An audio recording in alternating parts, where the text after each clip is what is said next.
1911 being relevant in 2024, 2025 is what spoke to me, essentially. Um, there's a radicalness still in listening to Black women and the power of Black women.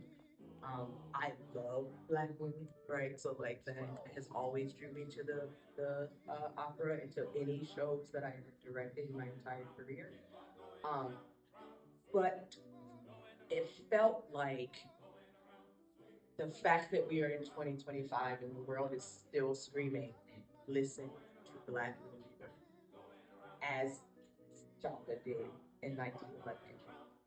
And Curtis, was it Curtis who said, um, my mama told us that we should do this in Orlando. Like, all of these things are pointing to the women, to the legacies, to the ancestry that we should be listening to. So, really, when I'm talking about this story, in terms of the storytelling of it and in terms of the elevation of a Black woman in a town who is there to educate, to lift, to gather, to bring, right?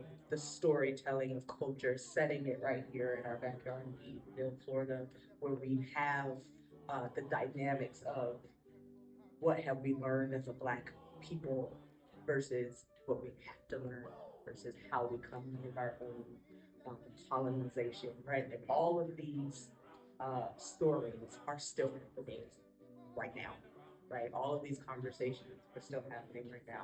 So one of the things I really want to play with and bring in Bethany. Bethany has worked with me as a choreographer a few times now.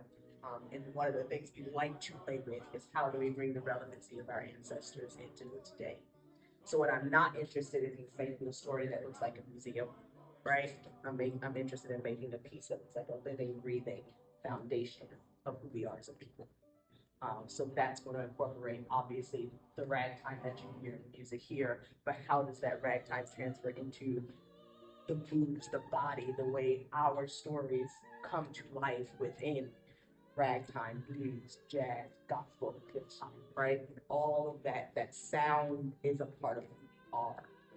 Love it because I keep talking to them like, I don't think it's not really an opera, it's musical theater, right? Like there's a lot of storytelling here because that's who we are. A lot of call and response, right? So of course he puts that into this opera. And we're going to utilize that aspect. Yeah. So be ready to move. I apologize if you came and planned not to.